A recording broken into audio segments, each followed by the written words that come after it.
અમદાવાદના riverfront East વિસ્તારમાંથી ગત 25 સપ્ટેમ્બરના રોજ મળી આવેલી એક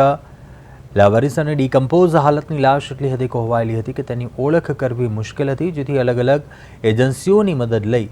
મૃતદેહને કોલ્ડ સ્ટોરેજમાં ખસેડવામાં આવ્યો હતો। સતત તપાસ દરમિયાન પોલીસને એક કડી મળી હતી। ગાંધીનગરના પેથાપુર પોલીસ સ્ટેશનમાં નોંધાયેલી એક વ્યક્તિના ગુમ થવાની ફરિયાદ રિવરફ્રન્ટ પરથી મળેલી લાશના વર્ણન સાથે મળતી આવતી હતી। સત્ય બહાર લાવવા માટે પોલીસે વૈજ્ઞાનિક પદ્ધતિનો સહારો લીધો અને મૃતકના પિતાના ડીએનએ અને લાશના ડીએનએ સેમ્પલ મેચ કરવામાં આવ્યા, જે પોઝિટિવ આવતા લાશની ઓળખ સ્પષ્ટ થઈ। તો બીજી તરફ મૃતકની પત્નીએ પણ ફોટોગ્રાફને આધારે પોતાના પતિની ઓળખ કરી હતી, પરંતુ આ માત્ર એક અકસ્માત કે આત્મહત્યા નહોતું। પીએમ રિપોર્ટમાં ચોંકાવનારો ખુલાસો થયો કે મૃતકના માથાના ભાગે કોઈ ભારે વસ્તુ વડે પ્રહાર કરવામાં આવ્યા હતા અને આ પુરાવા મળતા જ પોલીસે હવે હત્યાનો ગુનો દાખલ કર્યો છે। રિવરફ્રન્ટ ઉપર લાશ કોણ ફેંકી ગયું, માથામાં ઘા કોણે માર્યો, આ તમામ સવાલોના જવાબ શોધવા માટે પોલીસે અલગ અલગ દિશાઓમાં તપાસના ચક્રો ગતિમાન કર્યા છે। ઉપર એક ટોટલી ડિકમ્પોઝ બોડી, પુરુષ બોડી મળી આવેલી, જે તે વખતે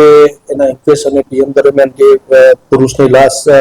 35 થી 40 વર્ષની ઉંમરની હોવાનું જણાવ્યું। સદર પુરુષ લાશના 5 ફૂટ 8 ઇંચ જેટલી એની હાઇટ હતી અને એના હાથના કનાયેલા ભાગે ડી તથા બાવડાના ભાગે ડીજી અને જુદા જુદા અક્ષરે ધવલ અંગ્રેજીમાં ત્રોફાવેલ હતું। જે ડેડ બોડી મળ્યા બાદ પ્રથમ પોલીસે કંટ્રોલ રૂમમાંથી બ્રોડકાસ્ટ કરી અને અમદાવાદ શહેર પોલીસના તેમજ આજુબાજુના તમામ જિલ્લાઓમાં કોઈ ગુમ જાણવા જોગ હોય કે જેમાં કોઈ વ્યક્તિ ગુમ થયેલો હોય અથવા કોઈ મિસિંગ હોય તેના બાબતની સંપૂર્ણ તપાસ કરવામાં આવેલી। મિસિંગ સેલ દ્વારા, સીઆઈડી ક્રાઇમ દ્વારા, રેલવેઝ દ્વારા અલગ અલગ જગ્યાએ એના ફોટોગ્રાફ્સ પ્રસિદ્ધ કરી અને દૂરદર્શન મારફતે પ્રસિદ્ધ કરાવી અને તમામ જગ્યાએ તપાસ કરતા પણ આ વ્યક્તિ બાબતે કોઈ ભાર ન મળતા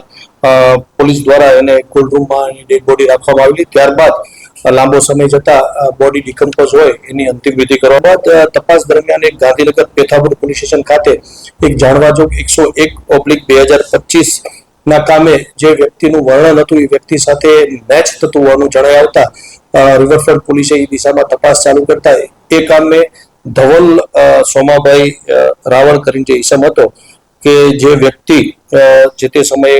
ઘરેથી ગુમ થયેલો ત્યારબાદ મળી આવેલ નહોતો, જે બાબતે તેના પિતા દ્વારા જાણવાજોગ દાખલ કરવામાં આવેલી હતી। પ્રથમ દ્રષ્ટિએ તેમની ઓળખ કરતા સદર વ્યક્તિની એક્સ પત્ની ગુલાબ નાઓએ તેને ઓળખી બતાવેલો, પરંતુ તેના પિતા અને પરિવારજનોને લાશના જે ડિકમ્પોઝ ફોટા બતાવતા તેઓએ આ